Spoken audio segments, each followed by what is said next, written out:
Sí. Bueno, lo que estamos viendo, pues, es este objeto que se encontró aquí en Israel.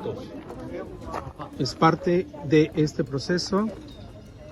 Todavía no saben cuántos más están por ahí desperdigados. Nos están explicando como parte de esta información.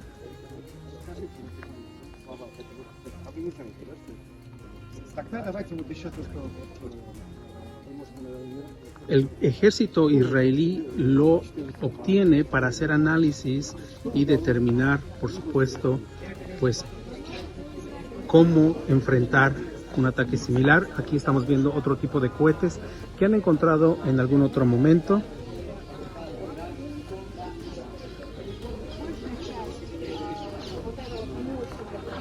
Pero este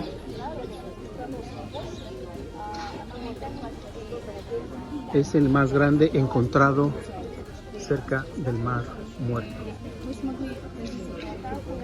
Soy Jesús García y estoy haciendo una cobertura especial desde Israel para La Opinión sobre el conflicto en Medio Oriente entre el grupo terrorista Hamas y el gobierno de Israel.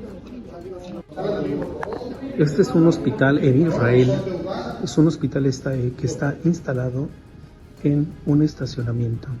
Es un hospital desarrollado para emergencias durante la guerra.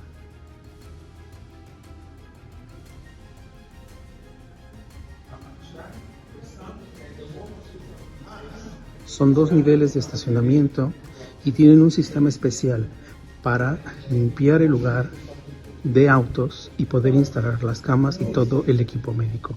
Ya todas las instalaciones que permiten la operación del hospital pues están listas para operarlo en 72 horas máximo. Volvemos a los periodistas esta tarde, esta noche, para platicar con nuestro colega Jesús García, que de Nueva York se desplazó hasta Israel, pues en el corazón de este nuevo conflicto que afecta no solamente al mundo, específicamente también afecta a México porque, por ejemplo, en los ataques que hubo en las horas recientes, el peso se cimbró y subió. Así es que le damos la bienvenida esta noche a Jesús García, nuestro colega corresponsal de La Opinión de Los Ángeles. Jesús, ¿cómo estás? ¿Qué tal? ¿Cómo están? Muchísimas gracias por la invitación. Como siempre, un gustazo estar aquí con ustedes.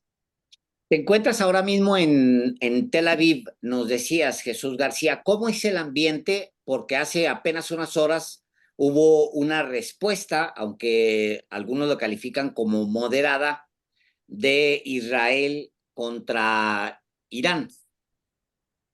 Bueno, Tel Aviv, hay que poner en contexto que Tel Aviv es una ciudad muy liberal, es la ciudad más liberal de Israel y es tan liberal que encuentras muchas voces en contra y a favor del gobierno. O sea, no todo lo que vemos afuera pareciera que va a una misma línea. Los israelíes sí tienen una diversidad, digamos, de expresión y pueden expresarse aquí en diversos foros y no todos están a favor de lo que está haciendo el gobierno de Benjamín Netanyahu, lo cual es muy interesante porque hay muchas voces bastante fuertes.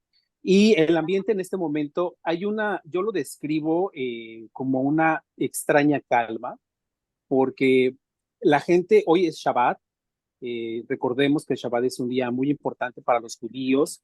Los viernes, pues bueno, a las 4 de la tarde prácticamente la ciudad, todos los negocios se cierran. De hecho, los viernes muchos áreas de gobierno pues no están funcionando desde muy temprana hora, o sea, quizás un par de horas, cuando mucho, o tienen alguien que está, digamos, en vigilancia, pero no hay una operación formal. Y eso se terminará hasta mañana al mediodía, bueno, hasta a pasadas de las 4 de la tarde, que podemos volver a ver actividad, y el domingo es como el lunes para ellos. Entonces, llegó en un día que ellos lo toman muy en serio, es como un día de fiesta, pues prácticamente cada viernes, y entonces hacen reuniones en familia y etcétera. Entonces, seguimos viendo esto, pero hay una extraña calma, sin duda, porque si por un lado había una presión por parte de organizaciones aquí grupos sociales, grupos de partidos políticos y por supuesto grupos miembros del área militar israelí para que respondiera a Irán los ataques que hubo la semana pasada, que fueron bastante intensos. Me hubiera gustado, quería enviarles un video de uno de los misiles que recuperaron, justamente los que fueron lanzados por parte de Irán y que cayó cerca del mar Muerto. Por cierto, yo estuve el año pasado en esa zona del Mar Muerto, pero del lado de Jordania. Entonces es una zona muy interesante y en ciertas partes pues está prácticamente desértica, es decir, no hay viviendas, y en otras sí hay desarrollos incluso hoteleros, pues, ¿no? Que son mínimos, pero los hay. Entonces hay esta calma muy extraña, pero Israel está preparado, digamos, la población lleva muchos años preparada para un conflicto. Saben que su país está en un conflicto constante, más allá de en este momento establecerlo si es correcto o no, si estamos a favor o no, es hablando con la población, es establecer que ellos saben eso, o sea, lo tienen eh, es parte ya de su vida cotidiana. A mí me sorprendió mucho porque yo eso no lo había visto, ver prácticamente en cada parada de camión que hay un refugio, por ejemplo. Si suenan las alarmas, pues tú puedes correr esos refugios y te dan algún tiempo, o sea, dependiendo de la distancia de donde se lance un misil, pues tienes de entre 15 y 20 segundos para correr a ese punto. Ahora, todos los edificios tienen áreas también de refugio. En el hotel donde yo me encuentro hay un refugio central en una en la parte, digamos, del sótano, pero si tú estás, por ejemplo, en los pisos de hasta arriba, hay otros refugios en entrepisos, un poco para entender cómo es que ellos viven esto, ¿no? Entonces, eso es parte de su vida cotidiana. Entonces, cuando se llega a este reporte, ellos esperaban que hubiera una reacción por parte de Israel hacia Irán, porque es parte también del orgullo que tienen los israelitas de decir, no, no queremos que nos ataquen y que piensen que nos pueden atacar en cualquier momento sin que nosotros podamos responder. Pero por supuesto, un ataque de muy alto nivel por parte de Israel a Irán hubiera desatado pues un conflicto mucho mayor que incluso Estados Unidos había querido evitar. Días anteriores yo había estado consultando con expertos de aquí de Tel Aviv y con algunos portavoces también del gobierno de Netanyahu, tanto del área civil como del área militar. Y una de las cosas que ellos me confirmaban, no me lo podían decir todo on the record, pero algunas cosas que ellos me decían, background, por así decirlo, que puedo comentarlo, pero no puedo decir quién me lo dijo porque son fuentes que no están autorizadas o porque corresponden a información militar estratégica que prefieren que no se revele de esa forma o que ellos lo dijeron para no tener un conflicto. Básicamente que ellos sí estaban evaluando que finalmente tenían que tener un acuerdo con Estados Unidos si hubiera una acción como tal. Es decir, Israel no podía actuar sin el aval de Estados Unidos.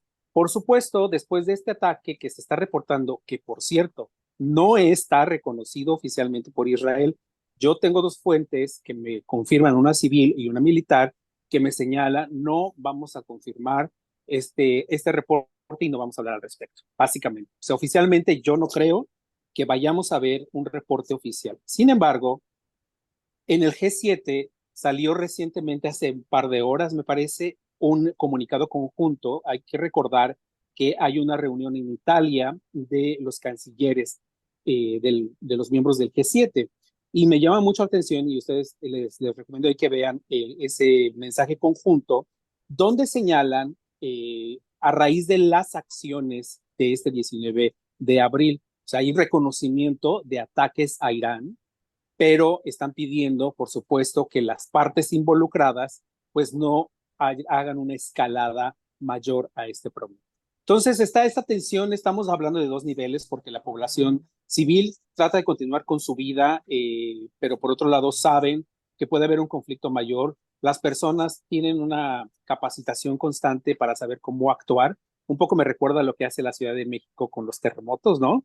De decir, tienes que tener esos ensayos, pero en este caso ellos, pues por ataques. Algunas zonas son más que otras. También hay que poner en contexto que, bueno, Israel no solamente tiene este problema con Irán, Israel está llevando una guerra, que es la guerra principal que está teniendo con el grupo terrorista Hamas y que le ha generado bastantes críticas por el desplazamiento de 1.5 millones de palestinos, por la muerte de más de 33,000 personas, muchos de ellos que son niños y mujeres, y que, bueno, ellos no quieren reconocer como tal, que si quieren, ahorita ahondamos sobre esta parte de acuerdo a lo que hablan.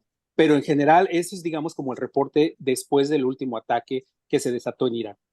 Sí, porque no, en el caso específico del ataque, la respuesta que habría dado Israel a Irak no se ha confirmado y claro, es muy importante lo que describes, Jesús, porque finalmente Israel tiene que estar preparado, su población, no solamente sus fuerzas de castrenses, sino su población, porque en cualquier momento hay pues un ataque contra Israel. Ciertamente la ubicación donde tú te encuentras en Tel Aviv, pues está al norte Líbano, estás tampoco no muy lejos de la franja de Gaza, que quizás sea bueno, es el corazón de que tanto ha conmocionado al mundo, no lo suficiente para exigir que haya un cese a la agresión por parte de Israel. ¿Qué tanto también, Jesús, me gustaría preguntarte, el que haya palabras malditas, proscritas, inclusive en la cobertura informativa?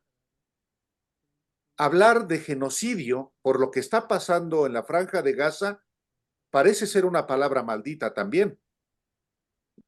Así lo es, sí, sí lo es. Bueno, hay que recordar que este ataque de Irán es una parte de una amenaza debido justamente a este conflicto que tiene Israel con Irán desde hace mucho tiempo. Justamente cuando mencionaste, y ahorita voy a esta parte que mencionabas justamente del genocidio, porque he hablado mucho sobre ese tema con gente aquí en Israel, incluso con militares, y la perspectiva que tienen, y también con expertos que hacen investigación sobre este tema, porque pareciera que hay una visión conjunta de sí apoyamos exactamente al 100% esto que está pasando, pero no va mucho en ese sentido. Hoy hicimos un recorrido por el norte de Israel, fuimos justamente a la frontera con Líbano, no pudimos llegar a la frontera porque está completamente ya vigilada después de los ataques del grupo terrorista Hezbollah.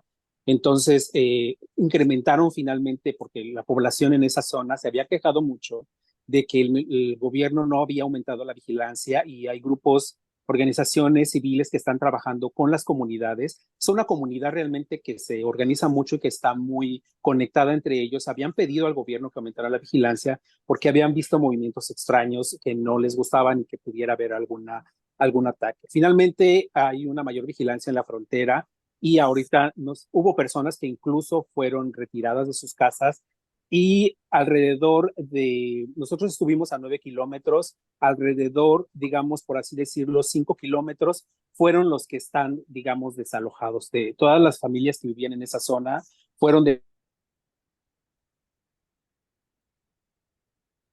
Hay que decir, Alejandro, que en este mismo momento en que se congela la imagen de Jesús García, nuestro colega periodista de La Opinión de Los Ángeles, es porque dice tiene problemas de conectividad. Ya regresamos, Jesús, porque se fue un poco en un momento la señal. Hay problemas de conectividad también en Tel Aviv. Así es, y mira que yo estoy con una tarjeta SIM que compré aquí, que bueno, es el sistema local de internet y de conexiones de telefonía celular. Había estado funcionando muy bien, pero sí está fallando. Hay un problema de conexión, entonces les ofrezco una disculpa si desconecta.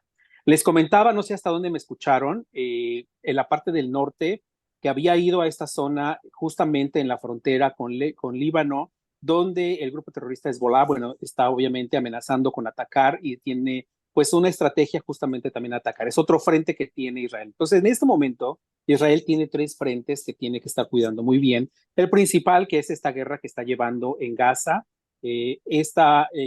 estos ataques que tiene por parte de Irán, esta confrontación, y lo que tenemos con Hezbollah en Líbano. Hay que recordar que no es directamente con Líbano, con el gobierno libanés, sino es con el grupo terrorista Hezbollah. Eso es muy importante aclararlo.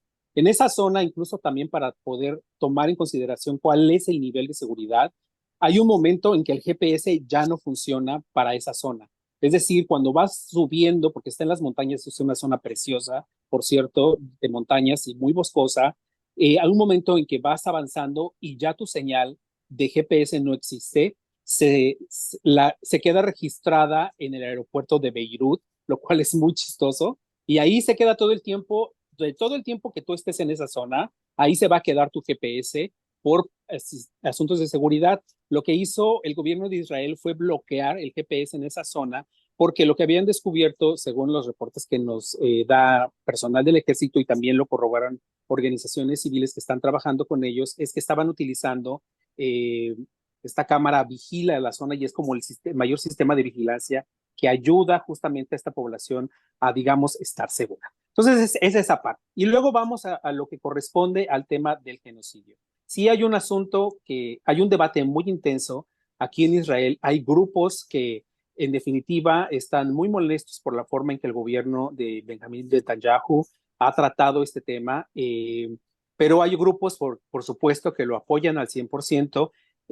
Incluso hay grupos que todavía son más extremistas que consideran que Netanyahu ha hecho poco. Entonces, nada más para ver el nivel de división que se tiene en Israel. Y la gente sí habla de eso, o sea, no es que la gente lo ve, quizá desde fuera se puede pensar o creer que la gente no tiene esa libertad de expresarse de esa forma, pero hay manifestaciones, pero hay una cosa que la gente sí está respetando como parte de estas manifestaciones. Divide en la parte política, es decir, la expresión y el rechazo sobre las políticas de Netanyahu y las acciones en Gaza con todas las consecuencias y las críticas que enfrenta Israel en las organizaciones internacionales, en la ONU y por los países que se han expresado justamente en contra de esas acciones y que han derivado en el desplazamiento que mencioné de 1.5 millones de personas y la muerte de más de 33,000 personas, que ahorita les voy a hablar sobre esta danza de números, cómo ellos la manejan, que me gustaría que habláramos en particular sobre eso.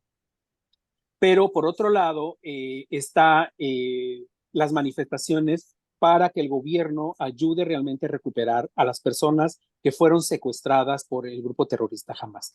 No hay que perder de vista que que si bien hay una guerra donde Israel está haciendo una escalada militar criticable en muchos sentidos y que le ha llevado incluso a la Corte Internacional de Justicia para enfrentar un tema de genocidio, sí hubo un ataque terrorista ese 7 de octubre, sí hubo muertes, sí hubo una violencia intensa contra esta población y hay personas que no han vuelto a sus casas. Yo hablé con familias, he estado con ellos y ellos tienen su propio duelo. Los israelitas están teniendo su propio duelo, pero desafortunadamente ellos no lo pueden vivir. Reconocen, nuestro duelo ha quedado como en un segundo plano y ya no sabemos tampoco cómo presionar al gobierno porque creemos que el gobierno nos ha dejado también de lado porque ellos tienen un objetivo muy claro digamos, en su escalada militar y nosotros de algún modo nos volvimos víctimas de nuestro propio gobierno de algún modo, ¿no? Entonces es muy interesante las perspectivas que se tienen en ese sentido. Son muy conscientes de la imagen que ha sido dañada por Israel en el exterior y todo este movimiento que existe a nivel internacional, digamos, en el tema institucional, si es cuestionado el hecho de que Israel pues esté en un proceso en la Corte Internacional de Justicia y que en la ONU pues no tenga, digamos, el respaldo que ellos estarían buscando por justamente el ataque. Justo sobre eso, ¿cuántos israelitas siguen desaparecidos? ¿Cuál es la cifra que se reconoce como oficialmente como desaparecidos?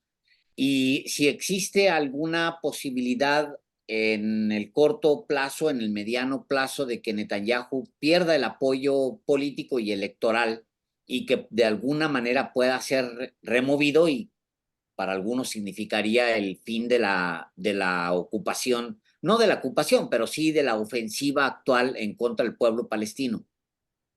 Sí, mira, como comentaba hace un momento, Netanyahu está perdiendo realmente respaldo.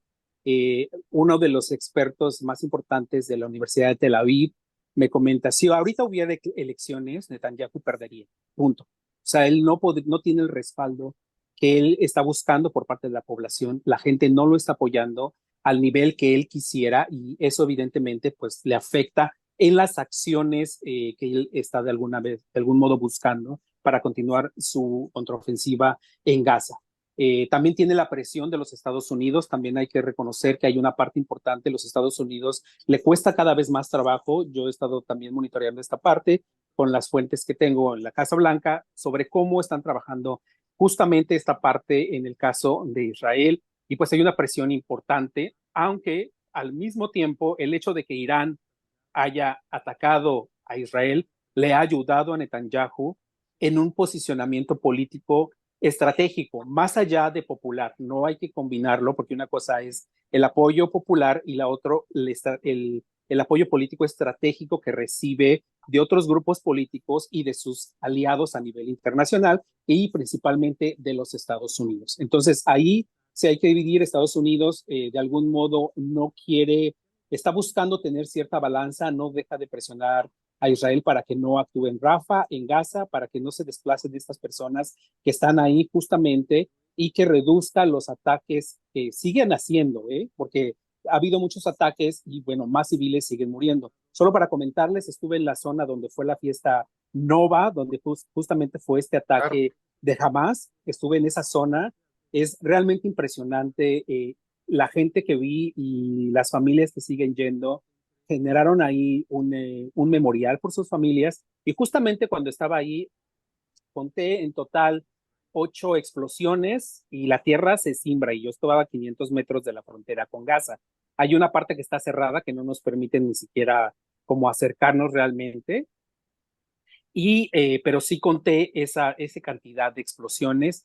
Hay mucha vigilancia, los militares están por todos lados, incluso aquí en Tel Aviv. Entonces, es muy importante tomar esa parte en consideración. Sobre las víctimas, hay alrededor, la cifra exacta, son más de 130 personas que todavía no regresan a Israel, pero muchas de ellas están prácticamente, digamos, la gente está consciente, siente que esas personas ya están muertas y que lo que están pidiendo es que por lo menos se puedan recuperar sus cuerpos, porque hay que poner un punto aquí. Para la religión judía, un muerto tiene que enterrarse y para ellos es parte de una tradición que llevan. Entonces, es un ciclo que ellos tienen que cerrar y es parte de su historia.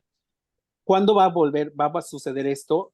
Esa es justamente la crítica que enfrenta a Netanyahu, porque las familias lo que señalan es, estamos viendo que el gobierno está siguiendo un fin, hacer todo para cumplir su último objetivo en Gaza, sin importar siquiera si realmente va a recuperar a nuestras víctimas. Y eso le están reclamando mucho a Netanyahu. Estas personas, pues muchos de ellos son jóvenes, hay niños, y también el hecho de que jamás no ha aceptado unas partes, digamos, de las peticiones, ha sido muy complicado, por supuesto, también por las muertes que ha habido de niños en Gaza, que son muchísimos, y si quiero ahorita entramos a esa parte sobre la danza de los números que yo le llamo, ¿no?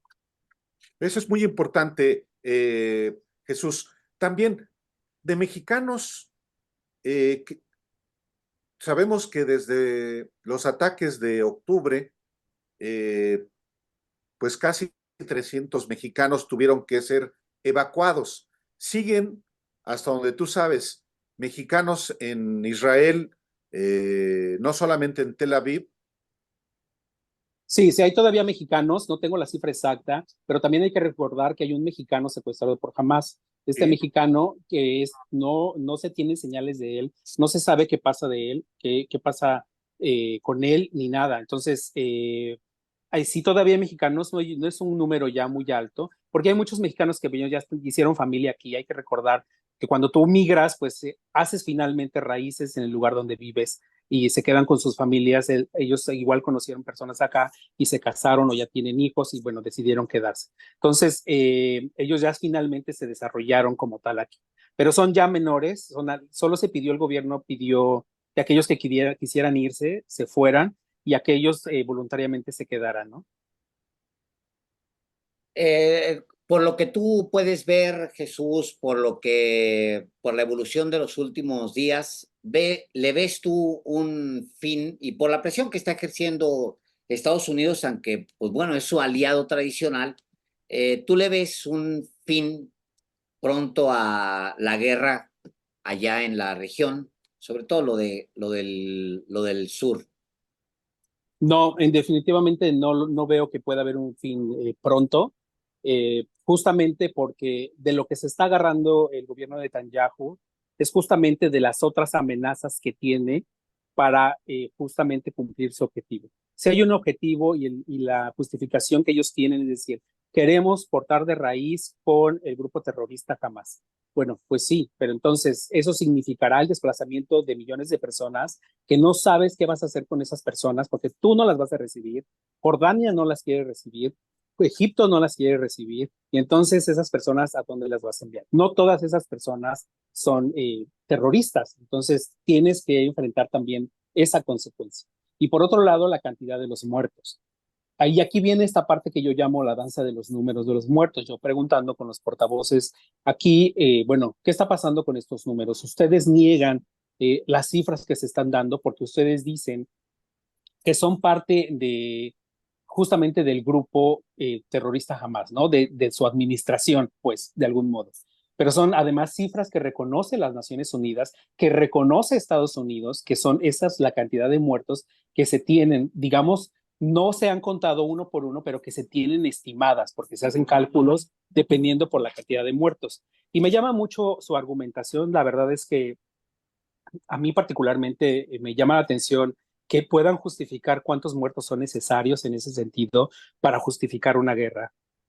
Y ellos señalan, citando a expertos, decir, bueno, en la mayoría de los conflictos se mueren alrededor entre 8 y 10 civiles en ataques. Aquí se han muerto alrededor de 1 a 3 civiles. O sea, ¿cuántos civiles realmente se necesita morir para justificar o continuar esta escalada? Y además, ¿qué tipos de civiles que estás teniendo, no? Gente que no se puede defender, que no puede ir no tiene otro lugar a donde ir y que además es rechazada para poder estar como refugiado en otros espacios. Pero realmente el conflicto es muy complicado para Israel. No creo que pueda encontrar, digamos, una solución que pueda ser viable para los palestinos en un último momento, porque además también que hay que reconocer que hay grupos sionistas y que ellos lo asumen así, que somos sionistas porque sí tenemos este espíritu de creer que los judíos merecemos esta tierra y esta tierra es nuestra y queremos como recuperar ese espacio que quieren pues volver a poblar estas zonas. Pero también hay grupos que están diciendo no queremos que se vayan a meter ahí porque esas tierras no son suyas, ¿no? O sea, no queremos que continúe como con un conflicto mayor de decir, oh, confirmado, ustedes lo que quieren es tomar esas tierras.